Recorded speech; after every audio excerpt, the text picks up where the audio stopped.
Syarifatuti Alawiyah akan berbagi sedikit informasi mengenai wireless commerce. Sebelumnya kita perlu ketahui dulu mengenai wireless network.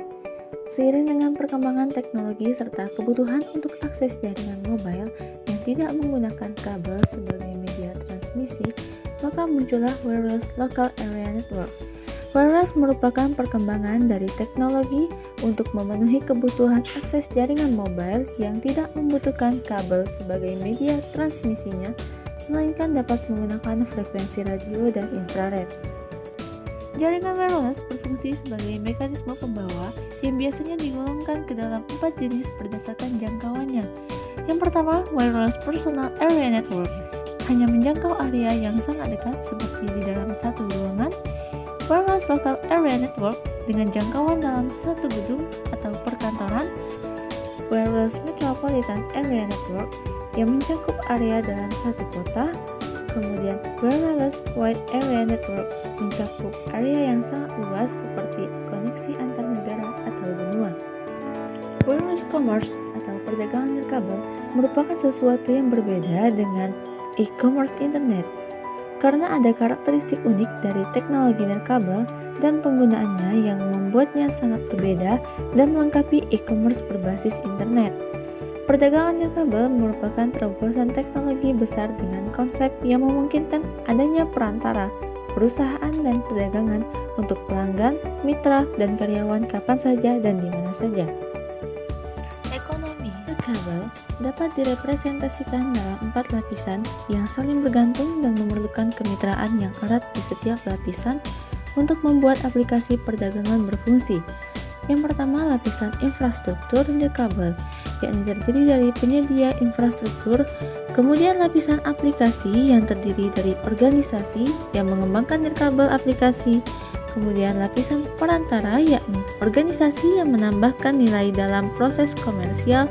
Dan yang terakhir, lapisan transaksi online yang terdiri dari organisasi yang terlibat dalam transaksi perdagangan nirkabel. Karakteristik nirkabel. Karakteristik utama dari perangkat nirkabel dapat diringkas dalam 2 kata, yakni interaktivitas di mana-mana. Yang pertama yaitu praktis atau mudah digunakan dalam waktu singkat. Ini merupakan karakteristik yang sangat signifikan berbeda dibandingkan dengan PC atau laptop. Kemudian jelas bersifat pribadi dan mudah untuk melacak di mana pengguna secara fisik berada selama perangkat nirkabel aktif. Karakteristik selanjutnya dari nirkabel ini yaitu membatasi penggunaannya dalam waktu dekat, sehingga menjadi kendala bagi klien untuk memproses dan menyimpan informasi dan data. Nirkabel ini juga mudah digunakan untuk tujuan identifikasi dan autentikasi baik untuk akses terbatas maupun untuk tujuan pembayaran, dan tersedia setiap saat untuk berinteraksi dengan pengguna sehingga dapat digunakan untuk mendapatkan umpan balik instan dari pelanggan pada konteks penggunaan untuk tujuan riset pasar. Terdapat 4 faktor yang membuat nirkabel menjadi teknologi ideal untuk menerapkan konsep manajemen hubungan pelanggan.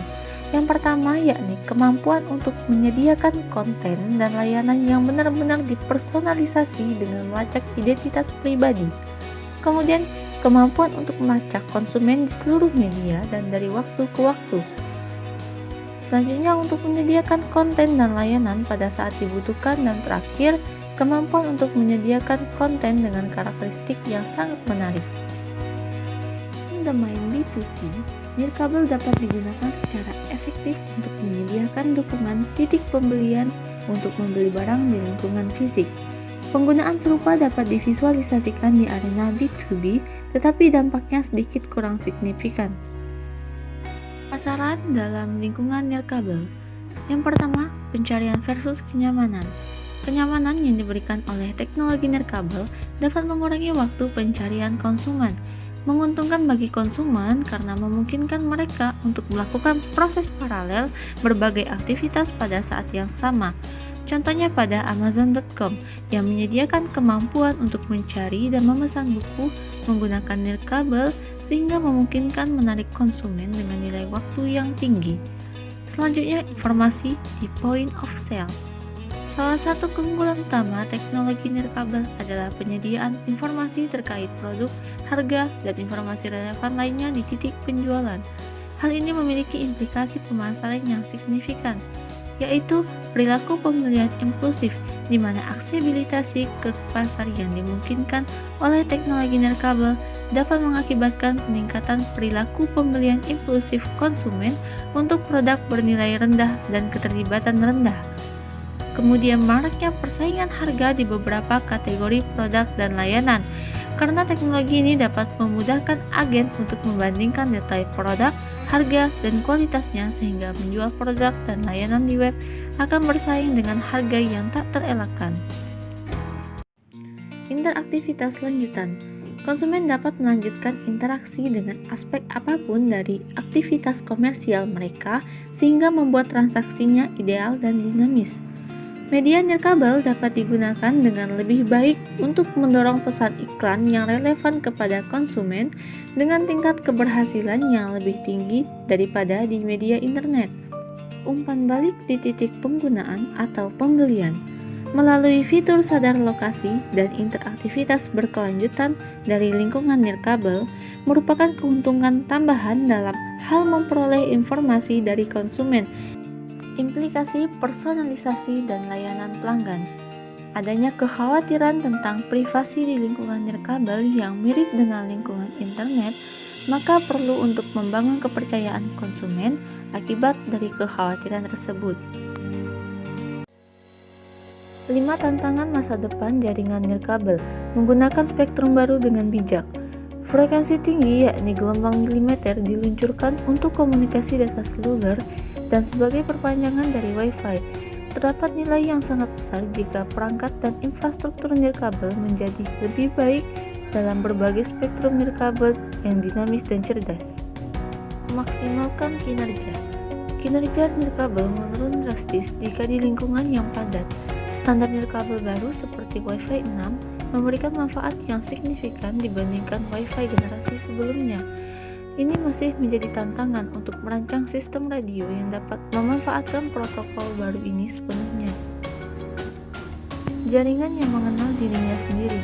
Tidak semua perangkat dapat mengidentifikasi dirinya sendiri, sehingga menjadi peluang yang signifikan untuk meningkatkan keamanan hanya dengan mengizinkan jaringan mengetahui perangkat apa yang ada di dalamnya. Kompleksitas yang berkembang juga akan membuat lebih sulit untuk mengetahui apakah jaringan beroperasi sebagai mestinya atau ada masalah. Jaringan sebagai sensor. Saat ini digunakan berbagai teknik untuk geolokasi perangkat di dalam ruangan di mana GPS tidak berfungsi. Dibandingkan dengan menggunakan pencitraan optik dengan kamera video, pencitraan RF memberikan beberapa manfaat termasuk tingkat privasi yang lebih tinggi. Sehingga harus dipelajari lebih lanjut tentang bagaimana kita dapat menggabungkan informasi dari berbagai pita frekuensi secara bersamaan. Radio sebagai perangkat lunak. Ada tantangan teknik yang menarik ke depan di bidang radio yang ditentukan perangkat lunak SDR dan radio kognitif. Teknologi SDR saat ini belum mencapai daya rendah, kinerja tinggi, dan biaya rendah dari radio perangkat keras tradisional. Dengan adanya kemajuan membuat SDR akan lebih praktis secara ekonomis. Hal ini memberikan peluang besar dalam merancang dan mengoperasikan jaringan dan perangkat nirkabel. Sekian informasi yang dapat saya berikan, semoga bermanfaat. Wassalamualaikum warahmatullahi wabarakatuh.